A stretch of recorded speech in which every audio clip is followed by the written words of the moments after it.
Welcome back. We are having such a good time this week with our friend, Dr. Mark Hyman. This time we're talking about his new book, Food Fix. And it's fascinating because I was thinking, how to fix your kitchen when I first heard the title. But no, this is like much, much bigger. You're talking about fixing the food industry. And if you didn't hear our last podcast, you should go listen to it because he's really going after some big, big policies and big ideas. And we want to talk about how people can get involved. We started touching on that in the last one. So let's continue down that vein. And how can people sort of get involved and what can they take away? What are some practical takeaways from your book? Well, I talk about have an action guide and I just talk about one of the top 20 citizen food fixes and, focus on eating for your health and the health of the planet. And that will have ripple effects. Right. And I talk about that as jokingly the peak and diet, but it'll help improve mental health, kicks cognitive and behavioral issues, helps social justice issues. And that's something you can do in your own kitchen, in your own life. And then, make sure when you buy food, that you don't buy food that's from in the industrial food system, whether it's glyphosate-ridden soybeans or whether it's high fructose corn syrup or refined soybean oil. Avoid all the additives, chemicals. If you basically don't have it in your kitchen, like azodicarbonamide or butylated hydroxytoluene, you probably shouldn't have it in your food, right? And try to seek out as best you can non-GMO foods and organic foods. It's a little more expensive, but there's great resources on how to do that. And that keeps pushing the demand that changes what the food companies do. Can you talk just for a minute about genetically modified foods? So many of them are. Right. There is such controversy around that. How do you think about GMOs? Well, that's a great question. So I think there's two issues. What is the effect of the gene insertion on the plant that affects human health? And I think there's a lot of concern about that. I think the science is mixed. And I don't think we know when we're we don't know, right? Doing a large uncontrolled experiment on humanity. Right. And the two genes that are really out there, it's not like a ton. One is the glyphosate-resistant gene, so it's the herbicide-resistant gene, and the other is the BT gene, which is cotton mostly, which is a pesticide-resistant gene. But it's not led to the promises that were made. So there's no greater yields. There's, in fact, an increased use of pesticides and herbicides, not a decreased use with GMO, which we thought would happen. And Europe has not allowed it, and they actually have better yields and less use of chemicals and better outcomes. So from that point of view, I think it's a challenge. It's also the challenges of it are that it's a kind of agriculture that's inherently destructive and is driving climate change. So just for that reason alone, it's good to avoid it. And the third is what goes on those GMO plants, which is the herbicides and pesticides. And I think there's increasing evidence that the glyphosate or the Roundup or the herbicide that's used, the most abundant chemical used in agriculture, is toxic. It's toxic to the microbiome. It affects epigenetic changes. It has been linked to cancer. We just can't be putting this stuff in our bodies willy-nilly without really being concerned about it. So I think those are the issues that we should be worrying about. And I think if you're not getting a GMO food, you're getting food that's grown in a better way. So maybe it even isn't the issue, but if you see a non-GMO label, probably is better for you. And it's made from ingredients that are from industrial agriculture, which just help you and help the planet. So there's a lot of other things you can do as well. I mentioned the community supported agriculture, the farmers markets, start a garden on your windowsill in your backyard or community garden. Choose restaurants that are more focused on this. There's increasingly, farm-to-table restaurants and regenerative food restaurants. You can be an agent of change in your workplace by encouraging, better practices and getting rid of all the crap. Like at Cleveland Clinic, we got rid of all the soda. Many institutions are really upregulating their quality of their food.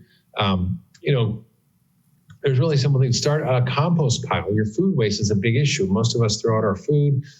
Food waste is, 40% of our food is wasted. It's about $2.6 trillion a year. If it would be looking at how much land is required to grow that food we throw out, it would basically be, this entire landmass of China. It's like buying groceries and coming home and throwing 40% of your groceries in the garbage. And it's harmful, not just because it's a waste of resources, it actually causes climate change when it goes to landfills and off gases. So if it were a country, like I said, it would be the third largest emitter of greenhouse gases after the US and China. So that really matters. There's nothing we can do. And then like I said, turn up the heat on food companies, turn up the heat on politicians. People make a difference. People care, whether it's ballot initiatives or donate to the right campaigns or lobby with your local representatives to shift policies that you think are important, and use the food policy action website to learn about things. And maybe you want to get involved in regenerative agriculture in your community. Maybe you want to learn more about it. You can become educated, watch films like Kiss the Ground and The Biggest Little Farm and people doing a big difference. And there's even companies where you can invest your money. So a lot of the times, we're talking about harm that we're doing to the climate through investments. And the biggest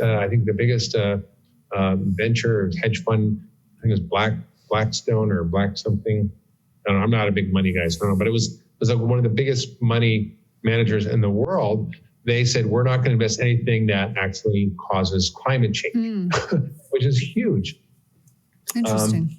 And I think, you can support those businesses that are doing those good things and switching that out. So I think those are all things that we can do as individuals. And of course, we can demand different kinds of healthcare where we activate our policymakers to talk about food, and including food as medicine as their strategies to pay for things that really work, like dietary interventions, which we don't know. Well, speaking of that, you and I really bonded over the Daniel Plan. So we knew each other before then, but when Pastor Rick Warren called us and said, I'm fat, my church is fat, will you help us? Back in 2010, we created the Daniel Plan to really get the world healthy through churches. And I know you've personally been involved in launching it in many different places. Talk about the impact you've seen from, which I just think is a great model on how organizations can get involved in the health of the people they serve. Absolutely. What's fascinating is that, we did this whole thing in Cleveland, then we worked to create together, the 6-week program, the year-long curriculum. It's all digital. It provides information for pastors and their sermons. It provides small group study guides and there's videos on how to do it. And we were all part of creating that. And it's this incredible body of work that is so powerful that it can be scaled across organizations and churches. And actually, in fact, we have 27 churches in Cleveland where we've implemented the Daniel Plan with over 1,600 participants. And we're doing research on that. Like we wanted to do, remember, Daniel? It's hard to convince a church to do research. Now they got the Cleveland Clinic involved. We got better luck with that. But it's incredible to see the results people have and the power of love and community. And I call it love medicine. Food is medicine, but love is medicine. And that was sort of the secret sauce of the Daniel Plan, was as people loved each other well. And I think that's a missing ingredient in how we change behavior. Because I could talk all day about what to eat, and you could too. And whether people do it or not, that's the problem. So how do you get people to change behavior? It's really through the power of community and friend power. And I think that's what's so great about the Daniel Plan. But we're doing that in the Cleveland Clinic. I think I told you, Daniel, we created something called Functioning for Life, which is a functional medicine group program, kind of like the Daniel Plan. It's driven off of, the same intellectual property of food is medicine. And we're seeing incredible results. Just remarkable stuff. And we're doing research on every single patient. So we're looking at outcomes and staggering the benefits we're seeing. And yet, people just don't take advantage of that. And what I loved was the small groups. These people had an automatic built-in accountability and support.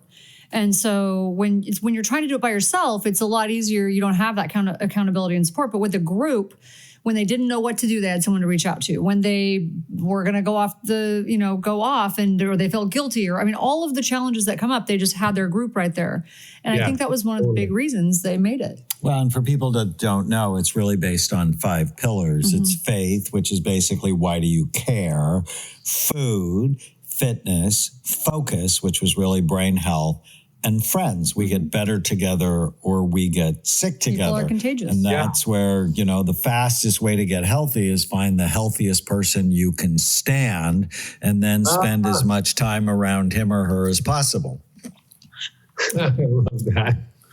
I mean, it's so true. Like if your friends are all eating crap and sitting on the couch, binging on donuts and beer and chips, you're more likely to do that. Pizza, like you're gonna not be so healthy. But all your friends are drinking green juices and having yoga. Like when I went to your house and stayed there, it was amazing. I got like green smoothies and I got like all kinds of nut balls and give me like a whole lunch pack with like my mother. It was awesome. It was like I was like, I didn't have to like be in some strange city and eat crap. Like I had like a little Tana Amen care package. It was the best.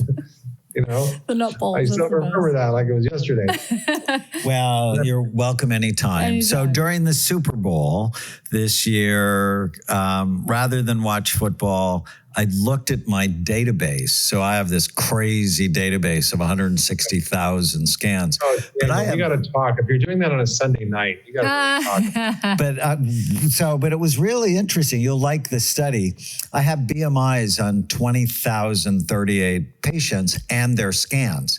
And there was a linear correlation in virtually all areas of the brain that as their weight went up, the function of virtually every area of the brain went down from normal weight, overweight, obese, morbidly obese. Was horrifying.